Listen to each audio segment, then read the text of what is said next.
வணக்கம். இன்னைக்கு நாம ரொம்பவே சுவாரஸ்யமான ஒரு விஷயத்த அலச போறோம். நேரா விஷயத்துக்குள்ள போயிடலாமா?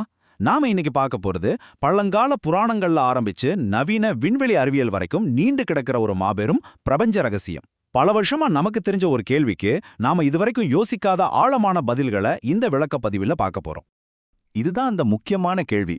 எப்பவாவது யோசிச்சிருக்கீங்களா? சனி பகவான் ரொம்ப மெதுவா நடக்கிறாரு. நம்ம புராணங்கள்ல அவரை பத்தி ஒரு ஸ்ட்ராங்கான இமேஜ் இருக்கு. அவர் எப்பவுமே ரொம்ப நிதானமானவர், மெதுவா நடப்பவர் அப்படின்னு சொல்றாங்க. ஆனா ஏன்? ஏன்னா இதுக்கு பின்னாடி உடல் ரீதியான, உணர்வுபூர்வமான, ஏன் வானியல் ரீதியான சில ரகசியங்கள் கூட ஒழிஞ்சிருக்கு. அது என்னென்ன அப்படிங்கறத ஒவ்வொன்னா இப்ப திறக்க போறோம். முதல்ல இந்த தந்தைக்கும் மகனுக்கும் இடையில இருக்கிற அந்த மிகப்பெரிய முரண்பாட்டை பாருங்க. ஒரு பக்கம் சூரிய பகவான், தங்கம் மாதிரி மின்னும் அரண்மனை, தகதகன்னு எரியிற வெப்பம், பிரகாசமான ஒளி, அபாரமான வேகம்.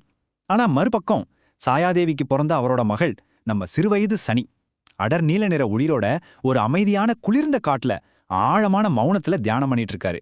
மத்த குழந்தைங்கெல்லாம் ஓடி ஆடி விளையாடும்போது இவர் மட்டும் ரொம்ப வித்தியாசமா ஆழ்ந்த அமைதியோட இருந்திருக்காரு.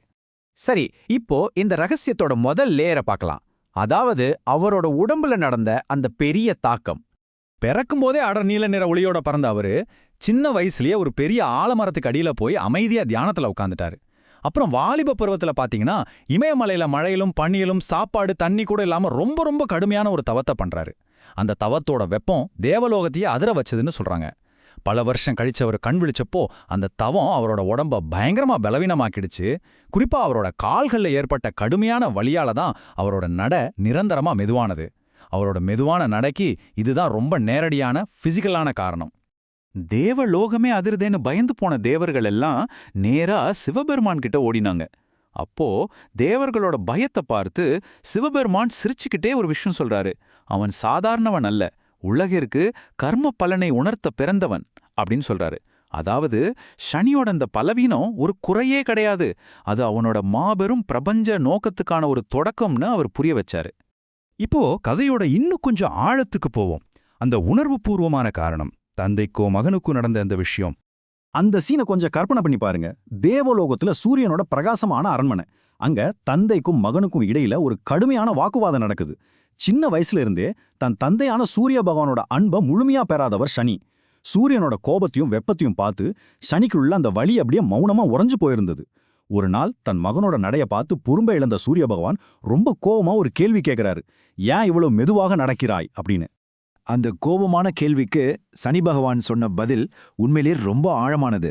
அவர் சொல்றாரு, வேகமா போற மனுஷன் வாழ்க்கையை புரிஞ்சுக்க மாட்டான், மெதுவா நடக்கிறவன் தான் ஒவ்வொரு தவறும் ஒவ்வொரு உண்மையும் உணர்வான்.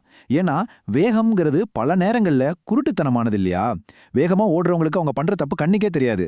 நிதானமா நடக்கிறவங்க மட்டும்தான் வாழ்க்கையோட ஒவ்வொரு நுட்பத்தையும் சரியா உணர முடியும். இந்த ஒற்றை பதில் அந்த மாபெரும் சூரிய பகவானையே ஒரு நிமிஷம் மௌனமாக்கி யோசிக்க வச்சுது. இது எவ்வளோ பிரமாதமா இருக்கு பாருங்க. இந்த ஞானத்துக்காக தான் அவருக்கு ஒரு மாபெரும் பிரபஞ்ச கடமை கொடுக்கப்பட்டது, கர்மாவின் நீதிபதி அப்படிங்கிற அந்த பதவி. சிவபெருமான் அவருக்கு கொடுத்த வேலை என்ன தெரியுமா? மனுஷங்க செய்யற நன்மை தீமைகளுக்கு ஏத்த மாதிரி எந்த ஒரு அவசரமும் இல்லாம ரொம்ப ரொம்ப நிதானமா நீதியை வழங்கணும். நீதி வழங்குறதுல வேகம் இருக்கக்கூடாது, அது துல்லியமா இருக்கணும். அப்படி ஒரு முழுமையான அமைதியான நீதியை வழங்குறதுக்கு எல்லையற்ற பொறுமை தேவைப்படும். அந்த பொறுமை சனி பகவான் கிட்ட இயற்கையாவே இருந்ததுனால தான் அவர் நீதியோட அடையாளமாவே மாறினாரு. சரி, இப்போ ஒரு பெரிய ட்விஸ்ட்.